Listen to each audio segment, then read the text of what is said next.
pensar en que había una persecución, en que había un gato encerrado ahí.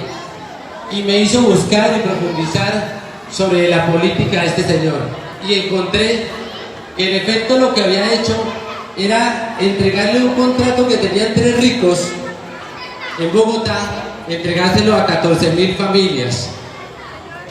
No les regaló absolutamente nada. Lo que sí hizo fue facilitarles unas herramientas de trabajo. Les colocó unas bodegas en Bogotá, les colocó unas herramientas para pesar, el reciclaje, para picarlo, para transformarlo. Les cambió las zorras de caballos por motos para que pudieran transportar esos residuos.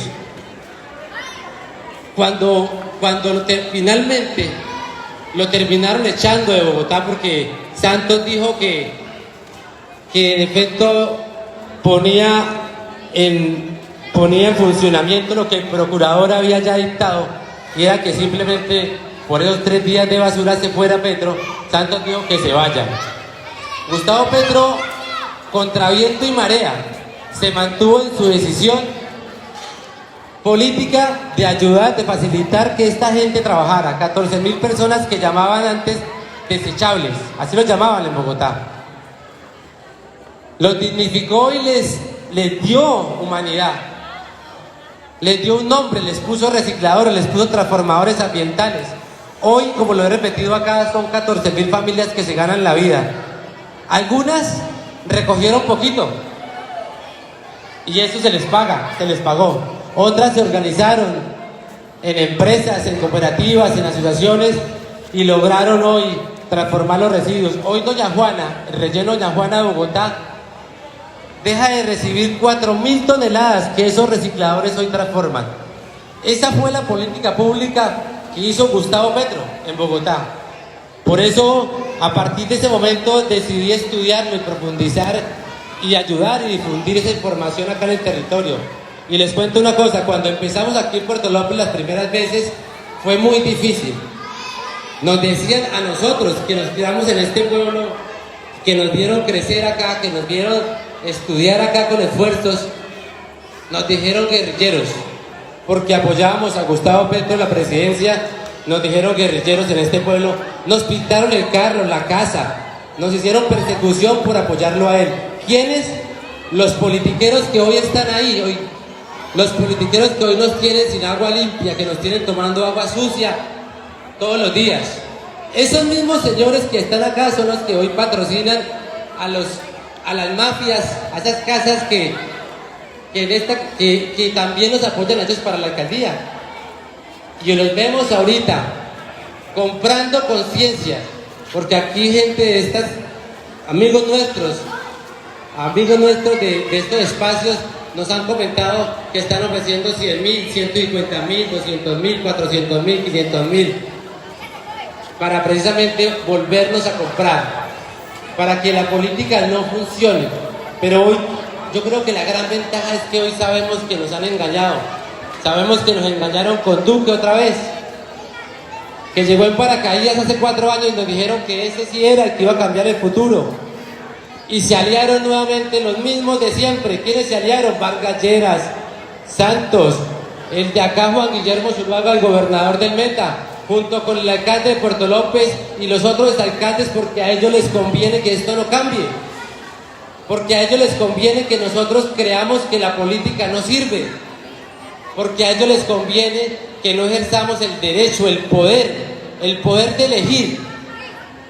Y hoy lo que tenemos y lo que nosotros hemos estudiado con un grupo de amigos es que Gustavo Petro obró bien en Bogotá.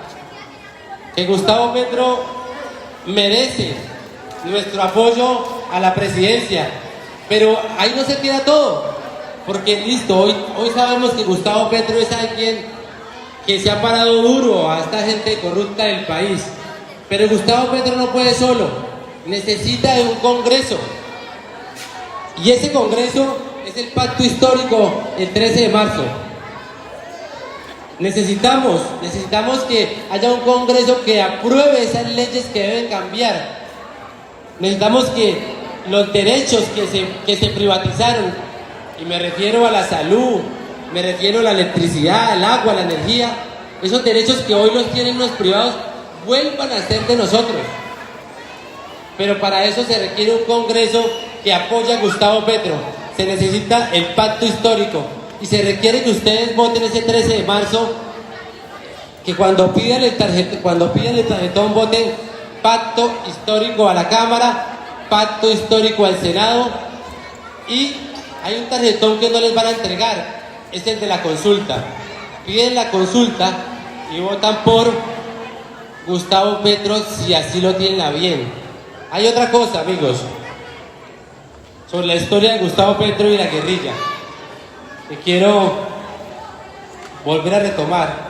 Ustedes nos dijeron otros guerrilleros, y nosotros, ¿qué tenemos que ver con la guerrilla si crecimos en este pueblo? En un pueblo que todos sabemos que inclusive los últimos años antes fue paramilitar. Aquí crecimos. Y fueron ellos antes nuestros amigos, hay que decirlo. Seres humanos también que tal vez se engañaron. Hoy nos toca decir que nosotros nunca hemos sido guerrilleros. Nunca, jamás. No estamos de acuerdo. Es más, creemos que a ellos los engañaron con la guerra. Y nos pusimos a estudiar qué había hecho Gustavo en esa guerra. Si era verdad que había cogido las armas, si era verdad que había disparado las armas, si era verdad que había participado en alguna guerra. Pues encontramos que no. Encontramos que Gustavo Petro nació en 1960. En 1976 se graduó del colegio La Salle de Zipaquirá, un colegio público. Y en ese mismo año fue el segundo mejor IFES de Colombia. Un estudiante brillante, Gustavo Petro, 1976.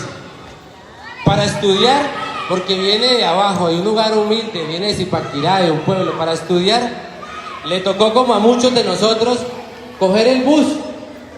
Lo cogía todos los días para ir desde Zipaquirá hasta Bogotá. Así estudió los 5 años de su carrera. Salió en 1981 siendo economista. En 1982 fue personero de su pueblo. Allá en Zipaquirá fue personero, no guerrillero, personero de su pueblo en 1982. En 1983 lo eligieron en su pueblo Zipaquirá como concejal. No concejal de un grupo guerrillero, no, concejal de la ANAPO, el partido político que había perdido las elecciones con el general Rojas Pinilla. De ese partido era concejal. En 1983, en 1985, siendo concejal, escuchen esto muy bien, siendo concejal de su pueblo y estando construyendo un barrio en Zipaquirá. El barrio se llama Bolívar 83, barrio donde creció Egan Bernal, el ciclista, el que ganó el Tour de Francia.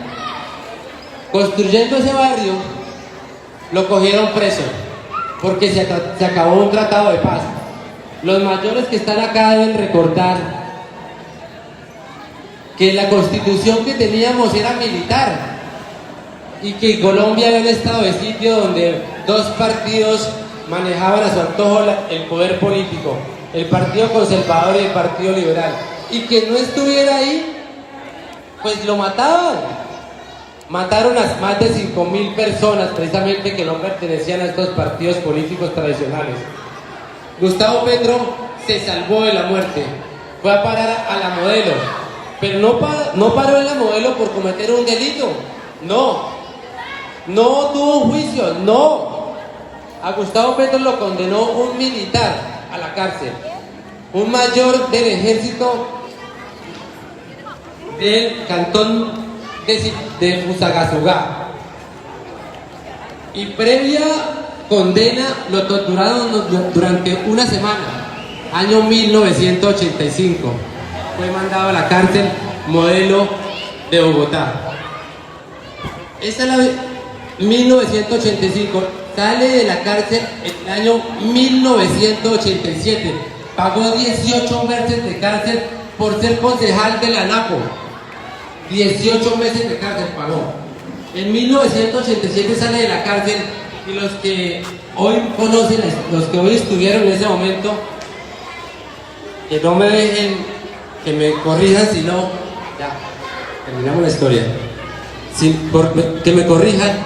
En 1987 Gustavo Petro sale de la cárcel y le toca coger la montaña porque en Colombia estaban matando a todo político que quería hacer un cambio en este país.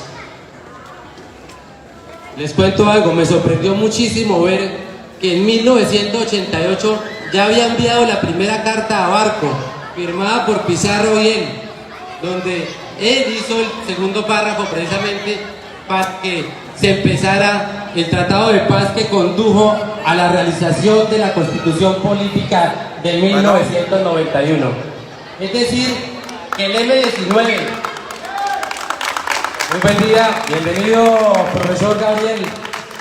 Nosotros aquí haciendo un recuento histórico de la vida de Gustavo Petro. Gracias por acompañarnos acá en Puerto López, muy gentil. Enseguida precisamente le damos la palabra. Quiero terminar con esto diciendo algo. Cuando yo estudié la vida de Gustavo Petro, confirmé precisamente que debíamos acompañarlo, que debíamos acompañar las propuestas de la gente que lo acompañaba a él. Por eso cuando llegó al pacto, el profe Gabriel le dijimos: profe, muchas gracias por poner su nombre. Un hombre pensionado que no requiere estar acá, que lo hace porque tiene la convicción y ha luchado por este país y ha ayudado a formar alumnos precisamente para que hoy hagan la política diferente. Por eso, profe, muchísimas gracias por acompañarnos hoy. Estamos hoy muy contentos de contar con su experiencia y con su trabajo. Profe, bienvenido.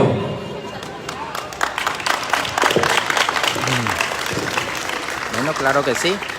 Con el candidato del Pacto Histórico a la Cámara, el profe Gabriel Parrado. Seguimos acá en vivo en Ciudadanías para que haciéndole la invitación a la gente que se quiera pues unir acá a escuchar las propuestas, en qué consiste el Pacto Histórico, para que nos acompañen. Nos encontramos acá en el barrio Policarpa, en el Polideportivo.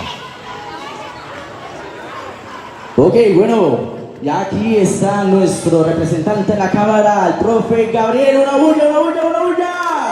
Los que van a votar por Pacto Histórico. ¿Dónde está la gente que va a apoyar a la Cámara al profe Gabriel? Bueno, profesor, el profe Gabriel aquí en el barrio del Policarpa, aquí en el municipio de Puerto López. El público es suyo y usted es el que manda. Muy buenas noches para todas y para todos. Buenas noches por acá. Buenas noches. Buenas noches por aquí en el centro. Buenas noches. Buenas noches por acá. Me alegra estar con todos ustedes. Que viva el Oropo. Buenas noches por acá. ¿Cómo están? Vengo corriendo a 120 por hora. Desde Cumaral. Pasamos por Restrepo. Luego Villavicencio. Y estamos aquí hoy en Puerto López, aquí en nuestro barrio Policarpa. Denle un aplauso a nuestro barrio Policarpa.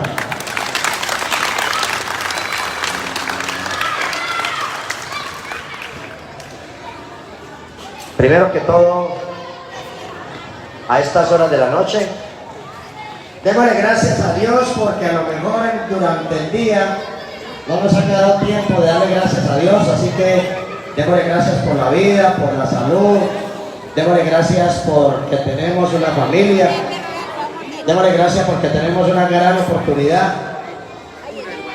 Y en segundo lugar, démosle gracias a los organizadores de este evento. Y quiero darle gracias a todos ustedes. Vamos a ejercer el ejercicio del respeto.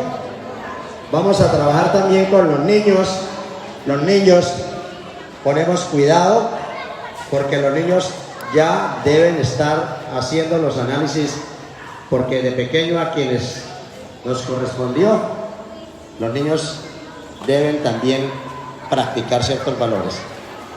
Así que los invito a los padres de familia también, como cuando vamos a misa, a tenerlos ahí de al ladito, juiciosos.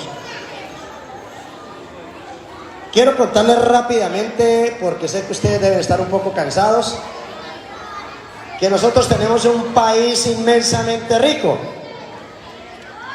Tenemos un país que en La Guajira produce carbón, millones de toneladas de carbón al año. Sin embargo, en La Guajira los niños se mueren de hambre. En el Chocó se producen miles de toneladas de oro durante el año y sin embargo también los niños y los adultos y las madres del Chocó también se mueren de hambre. Y si nos venimos a ciertos departamentos como Córdoba, como Caldas, también encontramos minas de ferroníquel y allí también los niños se mueren de hambre. Y nos venimos para el departamento del Meta, nos venimos para Puerto Gaitán y encontramos que hay producción de petróleo de miles de barriles al año y sin embargo en Puerto Gaitán no hay acueducto, no hay alcantarillado, no hay un buen hospital, no hay unos buenos colegios. Y entonces uno lo que pregunta es ¿por qué tanta riqueza y al mismo tiempo por qué tanta pobreza? Y la respuesta es muy sencilla. Es que tenemos una clase dirigente que no se está preocupando por su pueblo, por sus niños, por los jóvenes. No se está preocupando sino por llenarse los bolsillos de ellos. Y es ahí donde nosotros tenemos que pensar que si nosotros elegimos presidente y nosotros elegimos senadores y nosotros elegimos representantes a la Cámara, ¿por qué tenemos lo que tenemos? Y la respuesta es que nosotros también hemos sido culpables de las personas que tenemos allá. ¿Y por qué hemos sido culpables? Porque a veces no somos conscientes de lo que estamos haciendo cuando vamos a depositar el voto. Y algunos de nosotros de pronto, ojalá que ninguno de ustedes, lo que hemos encontrado, que además va a pasar en estos días porque van a venir otros que no son del pacto histórico y les van a ofrecer plata para que depositen el voto por ellos. Y ahí es donde uno dice que la corrupción del pueblo colombiano empieza por los electores.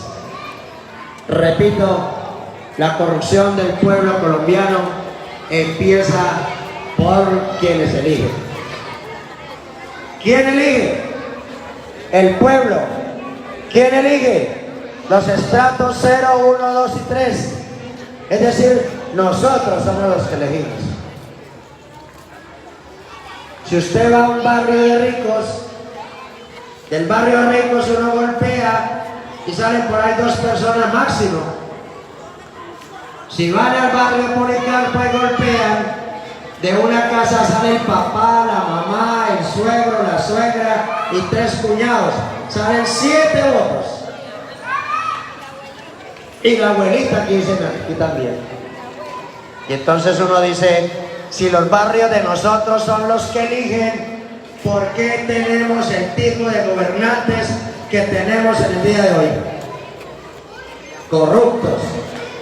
Porque corrompen a los corruptores también, a los electores.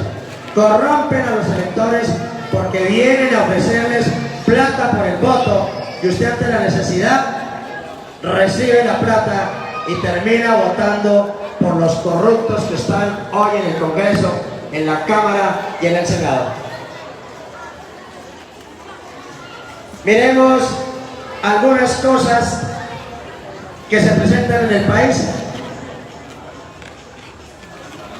Una ley del 4 por 1000 que usted va y mete una platica en el banco y cuando va a sacar la platica le quitan el 4 por 1000.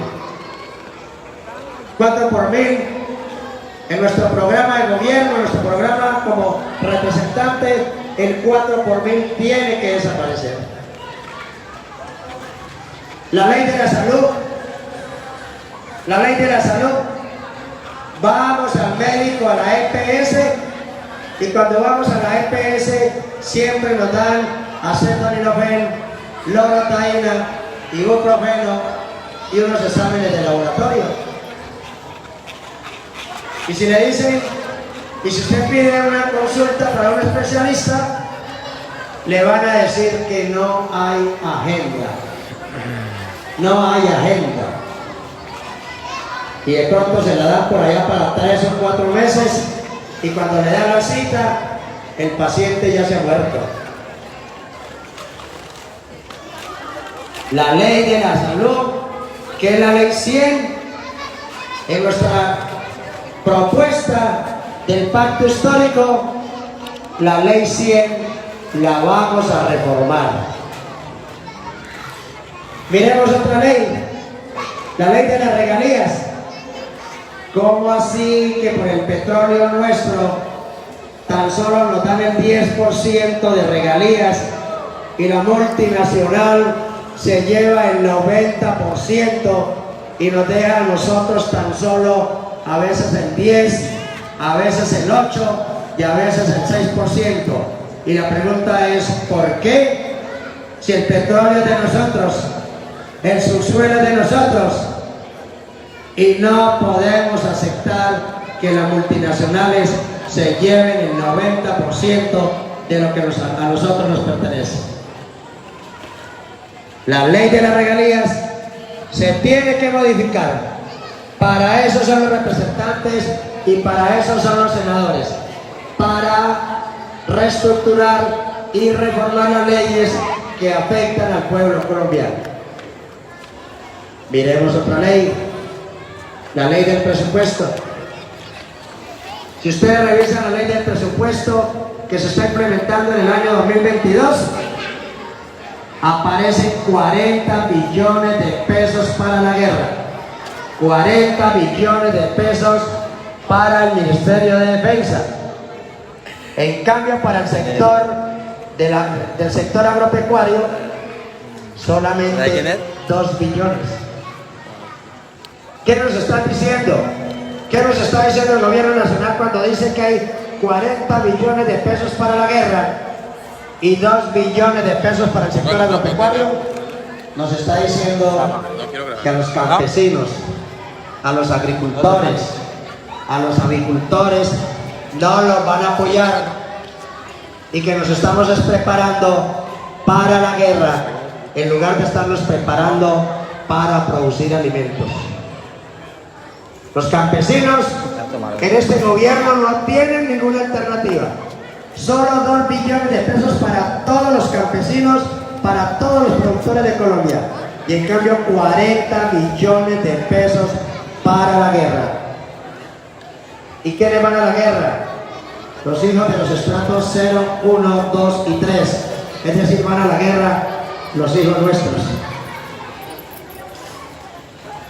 La ley del presupuesto se tiene que modificar. La ley del presupuesto, hay que quitarle a esos 40 billones de pesos, hay que quitarle 30 billones de pesos y dedicárselos a la educación, a la salud, porque ya es hora que Puerto López tenga una universidad propia, tenga donde sus hijos, nuestros hijos, puedan estudiar una carrera después de que terminen el grado 11. Ya es hora de que Granada también tenga una universidad, porque solo Villavicencio. Ya es hora de que Villavicencio y todos los municipios tengan unos hospitales donde de verdad nos puedan atender dignamente. Por eso, mis queridos amigos del barrio Policarpa, llegó la hora. O es ahora o nunca. O es ahora o nunca. Si no aprovechamos esta oportunidad. No, esas son las palabras del profe Gabriel, candidato por el pacto histórico. Se mamó tener la gasolina a esta más hora cara. en el municipio de Puerto Nosotros López. somos productores de petróleo. Nosotros y seguimos estamos acá pagando la gasolina en este más espacio que cara hemos del llamado país. Entre Ciudadanías. Ya regresamos. La ley de los peajes.